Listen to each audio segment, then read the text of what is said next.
How would you like to own your home outright? What would it feel like to never make a mortgage payment ever again?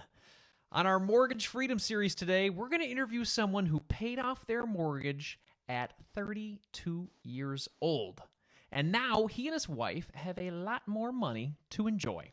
David Venis is our guest today. David and his wife Stephanie live in East Central Illinois with their awesome Vizsla pup named Abby. Welcome to the show, David. How's it going? Good. How are you, Andy? I'm great. So, David, tell us why you decided to pay off your mortgage. Well, the short story is that payment was just a burden. It just felt so uncomfortable. And it probably wouldn't have been as big a deal, but the long story, the long version of this is we were actually mortgage free. We owned a home prior to this one for about 4 years. And of course, over that 4-year time, we saved some money and started looking for farmhouses, things out in the country, something that we can make our own. And Stephanie found something, and she actually bought it while I was away on work. She signed all the paperwork and bought it herself. And over that time, I started getting into the personal finance and learning more about it. And we talked about it and we thought, oh, surely, that's good debt. A mortgage is good debt. So we'll just do the 20% down. We'll plan to pay it off in 9 years and we'll invest the rest of it. And when we did that, it just didn't work out that way. When we got that mortgage back, that sense of burden came back so hard, and it just felt like the bank was holding something over our head. Now, the bank was nice. Nobody ever said a word. Of course, mortgages are normal, but for us, it wasn't right. So we turned it on and threw everything we had at it to get it going. That's cool. So what about having the mortgage? Because I felt the same way too, David. What about having it just felt like a weight on your shoulders? What aspects of having the mortgage made you feel that way? I think the primary thing was just actually the interest payment, the interest amount. The loan was, $161,000, and the interest rate was 4.5%. And so while in comparison to a lot of things, that's not that much, but that's still $600 to $700 a month you're paying somebody to borrow money, and it just couldn't take it. That just wasn't for us. Yeah. So whose idea was it originally to say, hey, let's get rid of this thing and not have it anymore? Was it your idea? Was it Stephanie's idea? I think it was a little more Stephanie's at first. I kind of always felt like I wanted to pay it off a little faster than the 9 years, but I was still in like the 5 to 7 year range. And Stephanie, she takes care of our day-to-day monthly expenses. She handles that side of it. And I spend a lot more of my time looking at the 3 to 5 year and then the 30-year stuff on past that. So it was her idea. She started looking at it, playing with the numbers. She built herself a little Excel spreadsheet and a graph, started anticipating if we paid, an extra 100 here, an extra 500 there, what would it do? And she came up with a plan to pay it off in 5 years. And then the ball just kept rolling, and we actually paid it off in just less than 12 months. Wow, that is incredible. In 12 months, you paid it off? Yep. Wow. Yeah, we had saved quite a bit of money for this new farmhouse, and we knew it was going to need some updates. And it didn't have any heating or air conditioning, no air ducts, needed new electrical, new water. So we lived in our old home. We spent 6 months renovating it, getting it to a livable state. And then when we sold our other house, we got really lucky. Our other house sold in a month. Mm-hmm. And so the plan was, we were just going to take that cash and go ahead and invest it. We weren't going to put it into the house. But the way everything lined up, we got that big chunk of cash, and we thought, we could take this money, put it on the mortgage, and then we're only 5 to 6 months away from having this thing totally paid off. So wow. Once we made that big payment with the proceeds of the other house, we've always had sinking funds for cars, sinking funds for vacations, general savings. We drained them all. And we even talked ourselves into thinking, well, worst case scenario, we could use our Roth 401ks, because we've had them for about 5 years now. We could use those as an emergency fund. So we even dipped into our emergency savings a little bit too. We knew we were so close that we just threw everything we had at it. Wow, that's incredible. So how much did you make from the proceeds of the previous house to hit on this $161,000? It was about, let's see. So we made about 77,000 or 78,000. And we actually went and made a $65,000 payment. Because at this point, we're still planning on like a 3-year payoff plan, maybe a 2-year payoff plan. But once we hit it that first time and the interest payments cut in half, it's like, oh man, we're that close. Okay, let's do it again. And so it got to the point where a month later, we're like, okay, now let's go ahead and drain that car fund. Both cars are in decent shape. I like working on cars, so I'm not afraid to fix a wheel bearing or a set of tires or something like that. So we did that, and yeah, it just snowballed. That's incredible. So you had so you get $65K to throw at it right away, and that takes it down to like less than 100. And then you're looking at the savings that you guys have built up because you're smart and frugal, and you have all these different funds, and you say, well, we're doing pretty good. Why don't we just throw it out there? So how much of the savings did you throw at the number? Because that probably took it a little bit below 100, and then you started throwing savings at it. Was that like another 50 or something? Well, yeah. So we sold that other house April 26th, I believe it was. And May 20th, we made a $65,000 payment. Uh-huh. May 31st, we made a $59,000 payment. June 20th, we made another $11,000 payment, and that drained us of just about everything but our emergency savings. That's awesome. And then from there, you just started making payments? Right. We had to wait until I got, we both have jobs. I had to wait for paychecks to come in. And so we went in on a Thursday. I was going to get paid on a Friday, and we actually went in on a Thursday and went ahead and paid the mortgage off.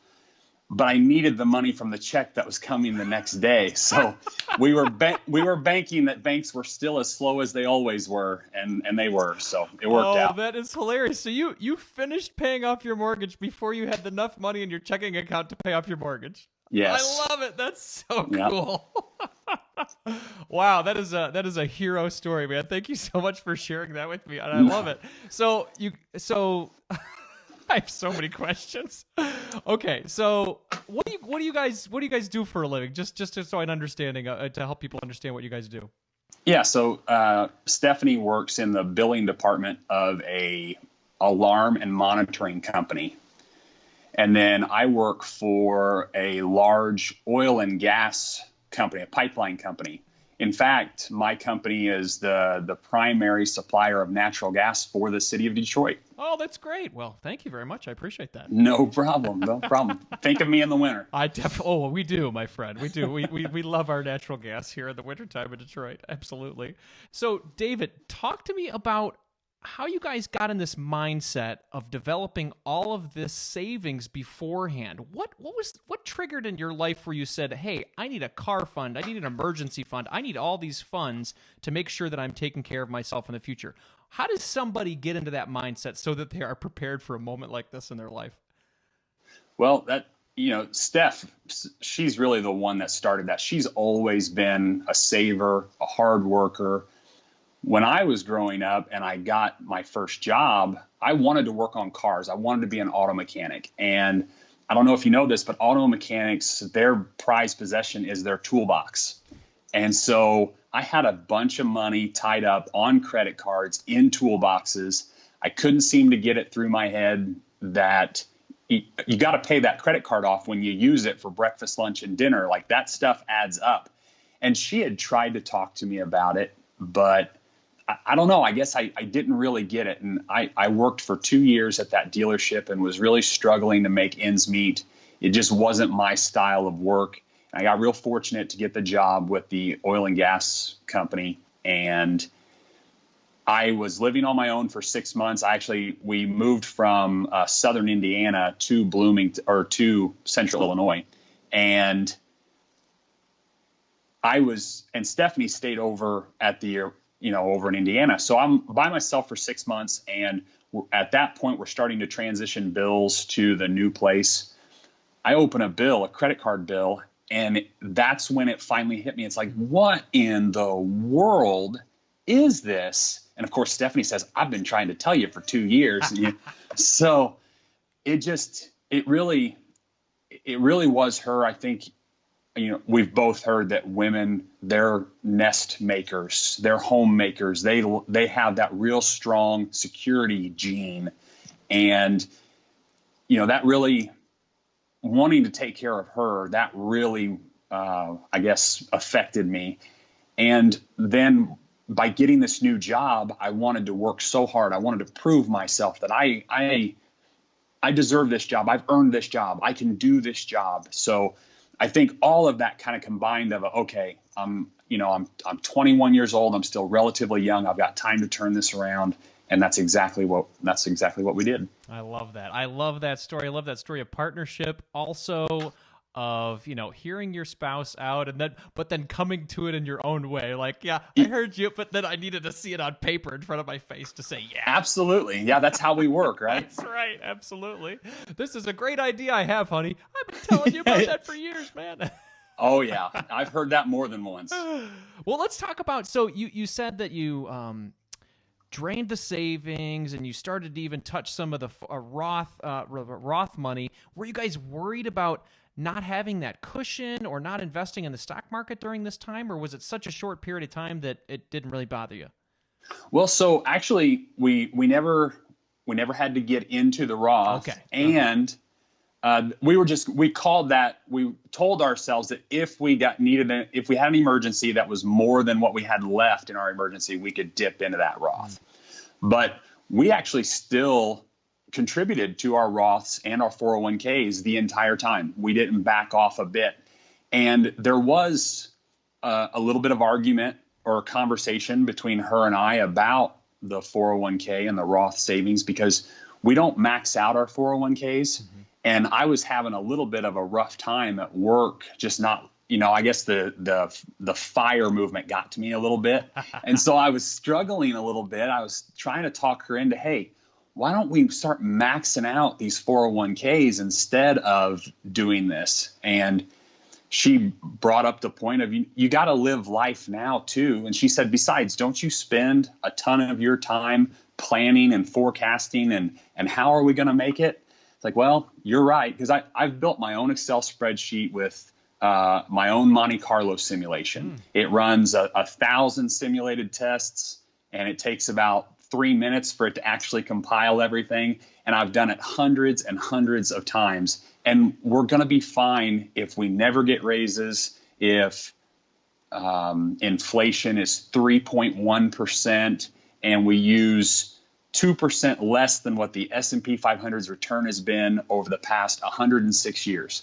So I've run all the numbers and everything was good. So we weren't too worried about being able to make the other end because we weren't changing the plan that was going to get us there. We were just working with what we had already carved out with the savings. I love it. I love it. That's a lot of planning, and it sounds like you're really into the numbers. And to your point, we're going to be fine either way, right? You know what I mean? Like, hey, whether we pay off this mortgage today or we don't pay off the mortgage, it's like, let's go for the relaxation or the stress relief of not having that burden, the word you used earlier, of getting that out of our lives. So kudos for you guys, and kudos for having those conversations too. I think that's really important for couples to have those, because these are life-changing conversations. So speaking of life-changing, how did you guys celebrate? What are you guys doing now with the extra money that you have?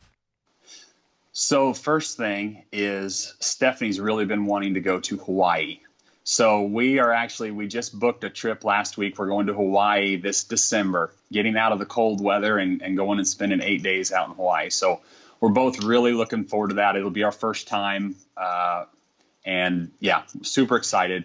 As far as the extra money, we're building some savings back up. Stephanie's car and my truck are both at about 150,000 miles. They both have plenty of life left in them, but we're going to go ahead and get that car fund back up to where we want it. That way we've got the cash sitting there if and when she's ready for something new. And then after that, we're going back to a few more home projects.